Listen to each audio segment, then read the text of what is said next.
more fun here. So, it's on me. I love this. Our fun. Me and Chauncey, our first guy that had to go, we both said Marcus Smart had to skedaddle. Mm-hmm. He had to go. Mm-hmm. Okay? And I 100% agree he had to go. I think he actually will work very well in the Grizzlies locker room for like how he is to help lead them and like, hey, bro, we not rock like that, bro. That's not about to happen. For this trade though, for Kristaps Porzingis, I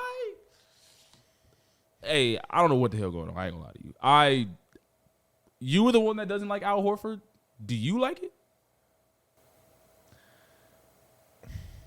I think that Porzingis played really well his last couple years of Washington. I think he averaged like 21 and like 8 or something like that.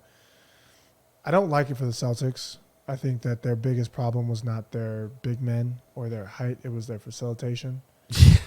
I think that it does though kind of open up. I said this when we talked about Jaylen Brown and Jason Tatum. They're the same player, skill set wise, height wise, right? So like the switches on defense are the same. Yeah. You know what I mean? So like you can play the same guy guarding them. Aaron Gordon and Michael Porter Jr. can guard them back to back, right? Yeah. I think with Porzingis, now that gives you a pick and roll option for both of them because now what Murray and Jokic do or what the other teams do, LeBron and AD, you got a big and you got a guard. Now you can play that pick and roll. That really helps. Now that opens up your facilitating a little bit more because they can't switch like they But didn't usually they do that with Horford? Like I feel like no, it's different. I'm not gonna lie. I feel like Horford hit a lot of big threes for them. Yeah, but he's also I think it's different. It's a different offensive scoring threat. Okay. It's a different offensive scoring threat. Porzingis has a bigger bag. He's younger, more agile, taller, right? Like, is he a better defender though? Because I like on ball, Horford's not bad on ball defense. No, he's not. But like, and are you keeping Horford? I think they keep Horford. They have 3 solid bigs. I like Williams a lot. Williams is hurt a lot, so that's going to help. That makes sense. He gets hurt a lot. I like that though. That's I wish that they would get a point guard. But Malcolm Brogdon seems like he's hurt. He has a really bad elbow injury. That's why they wouldn't trade him. Yeah, and he didn't work. You know what's crazy? Derek White is a shooting guard. You know what's crazy? What? The point guards for the Celtics, bro, it's like they go there to... They like go there and die. They're not point guards. They're combo guards. Marcus Smart isn't a point guard. Yeah, they do always get combo Marcus guards. Smart, Malcolm Brogdon was a point. I will say Malcolm Brogdon was a point, though. He definitely played shooting guard in Milwaukee, didn't he? Yeah, nah, but he was facilitating the entire time. Like, he was, like, he's a good, like, his assist ratio was, like, actually really good. You know, he failed. Like, I was shocked that he failed. Yeah. And you you got me. I'm not going to lie with the combo guard statement because they always get the combo guard. Derek White is I would say Derek White is a good he's like ball handler, but facilitating wise, a lot of the championship teams these last couple of years have had a guy that is a point guard. Jamal Murray, even though he was the second best player on the team, a point guard, averaging 10 assists a game. He's facilitating the ball. With the Golden State Warriors, it was Draymond Green, who's playing point guard. Steph Curry. You go Draymond, then you go Poole, and Poole's a scorer, but Poole's facilitating a lot. Like, Giannis facilitates really well for the Bucks. Drew Holiday did a really good job facilitating for the Bucks as well. Like, for the Celtics, they don't have a facilitator. Jaylen Brown is a turnover machine when he goes left. Jason Tatum is not looking to pass the basketball to anybody at all, ever. He tries. He just tries. Like, I'm trying to defend. I'm sorry. Like, Jaylen Brown going to the left is a liability. It's terrible. It's crazy. It's wild. It's actually absurd because he's a very skilled player. He's a very skilled player. It's actually wild. But like the Heat were like, cool, go left. Shout out James Harden, man. So like I think that the Boston Celtics are kind of in the same place that they're in right now. Pray to God that Porzingis stays healthy. I'm sorry. Shout out James Harden because James Harden can't go right, and nobody acknowledged it for years. Yeah. They were literally sitting on his back, and I was like, "Do y'all?" Ricky Rubio was on his back with his hands behind his back, sitting on his left shoulder. Yo, I promise we're gonna do a top 5. We're gonna do like a top 5 whole stream day, and I'm gonna have my guy that you guys don't see behind the camera. He'll come back, and we'll do a top 5 like unguardable like players. The thing that made James Harden so funny, because I'm not good with my left, and I patterned how I scored like James Harden, and I was like, bro, does nobody realize he sucks going right? Like, he's actually not good going to his right. And they fall for the same crossover. His efficiency drops down. I was like, there's nobody. I was like, oh, my God. I was like, ladies and gentlemen, I promise you, I literally watched and I was like, oh, my God. Nobody realizes he sucks going to his right. So when I would have these conversations with people like, oh, James Harden is the most unguardable player. And I was like, he can't go right. I was like, do y'all not? There's nobody. And I applaud him for still getting his points up because it was incredible. But and they were literally trying to, like, I think it was Ricky Rubio playing him. I was like, are you seriously playing him like this? Yeah. Just sitting on his left hand. And you know who picked it up? LeBron, because he's not an idiot. LeBron was like, bro, he's not going to go to his right, bro. I'm going to send him to his right. I know he knows what I'm talking about. Because LeBron started guarding him. Like in the bubble, he was like, bro, I'm not doing this, bro. I'm not falling for all that. Keep going. Go to the right. I'm not falling for it. I'll let you go all the way to the basket. All the way to the basket. Bro, go right. Yeah. I'll stay right. Oh, my gosh. I'm sorry, y'all. I cut him off with the Celtics with my James Harden rant. But, okay, yeah. Frank. Overall, I don't hate it for the Celtics. I do wish that they would get a point guard. What's your grade? I would honestly. Because they got rid of who you wanted and to get rid of. Didn't they also get picks from the Wizards? Yeah. Didn't they get 2 first-round picks? I think so. From the Wizards? Yeah, so those picks, they're going to flip that 2024 pick is going to be huge because the Wizards are going to be super butt next year. The Wizards are going to be super butt. Oh, they're going to be trash. So that's a top 6, 7 pick that you just got right there. They're going to be trash. And a pretty loaded draft class, I would assume, that's coming up. But I like it for the Celtics. I would give it a B. Are they championship contenders now? I mean, they were last year. Does this put them over the edge? Because that's what they're looking for. They're searching for the put them over the edge. Listen, if they can figure out the ball movement stuff, it's what's the coach's name? Wow, I almost said Emi Udoka, but it's not. How we just talked about. Wow, the coach's name.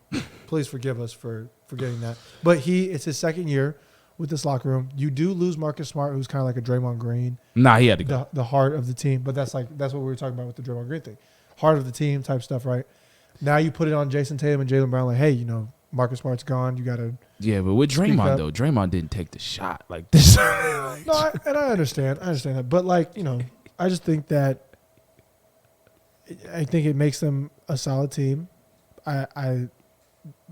Championship contenders, of course. It's not like they got worse. So you think that they're betting on, if we're looking at the team currently constructed, they're betting on Tatum taking the facilitation step?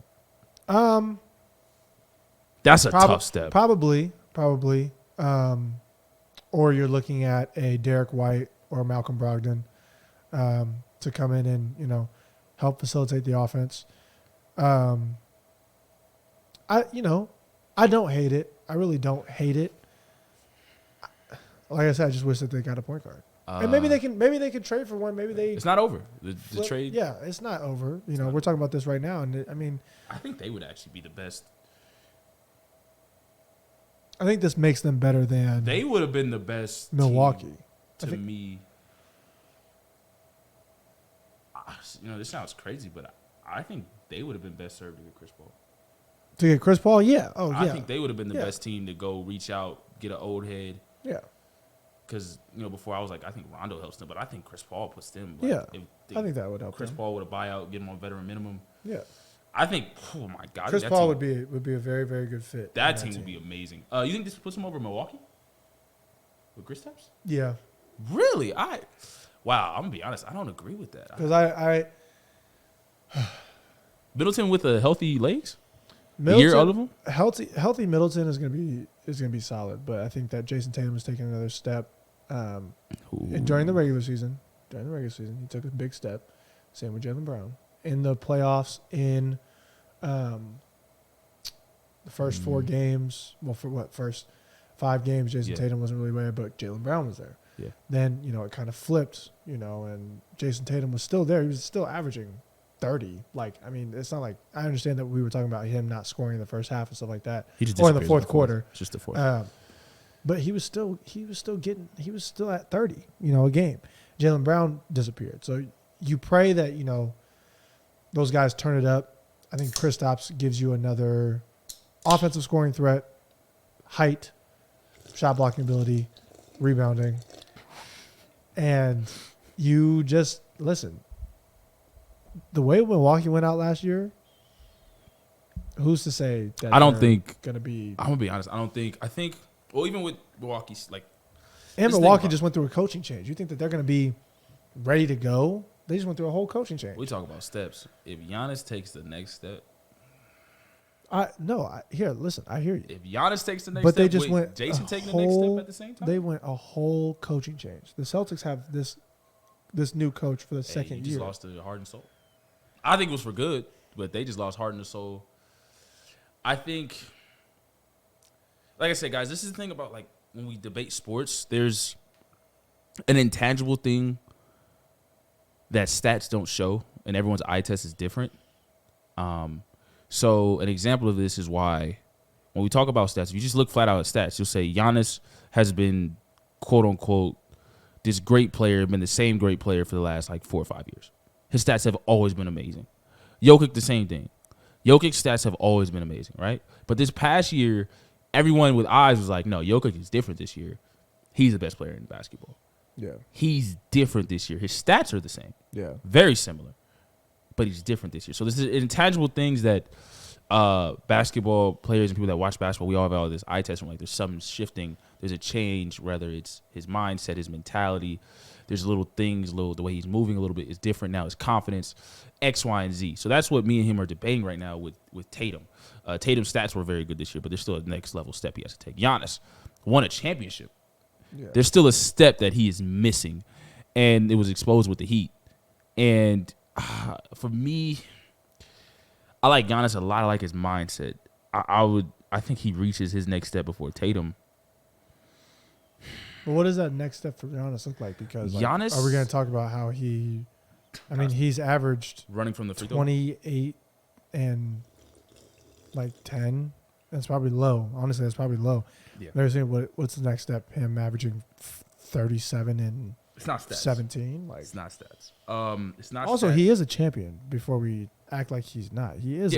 He is a champion. That's what makes him very scary. Is that even though he won, like I said, I gave him the title for best player because, like I said, me and him try to give best player like a title that you earn. Mm-hmm.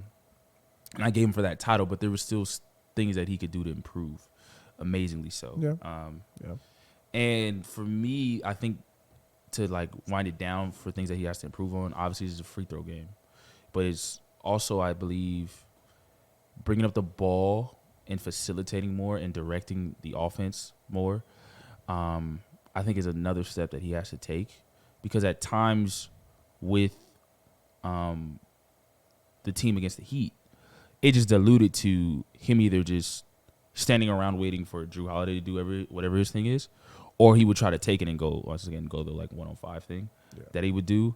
And I think he has to find his medium within the offense to be like, all right, so this is how things are going to go. Hey, Middleton, okay, you're going to go to the quarter. Actually, Middleton, I want you to bring up the ball.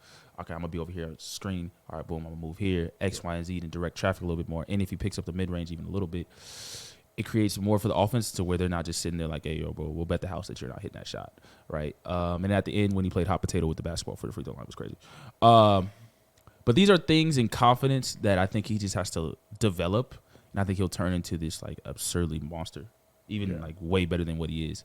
Yeah. And obviously with Tatum is the facilitation role and learning when to be like, it's my turn and like this is my team and I'm gonna do what I need to do. Yeah. I like Milwaukee a lot. I like Giannis a lot. I just don't. I think it's gonna be an interesting competition because even when Giannis won his championship, the Suns were the only team dumb enough to not build a wall. So that was also hilarious.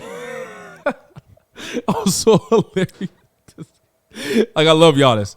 They were the only team that didn't build a wall. It's because DeAndre Ayton is a liability. Wait, who thought to leave him with no wall? All right, you know what I'm saying? That was a bad decision. But like I said, I love Giannis. I really like his work ethic. I think he takes the next step and goes crazy next year. This is a very good trade, but like, I'm curious to see. The Celtics, I feel like, have to get somebody else. I'm curious to see who it is. All right, let's continue. Oh, wow. That's crazy. There it is. Let's continue for our NBA favorites. We're going to wrap up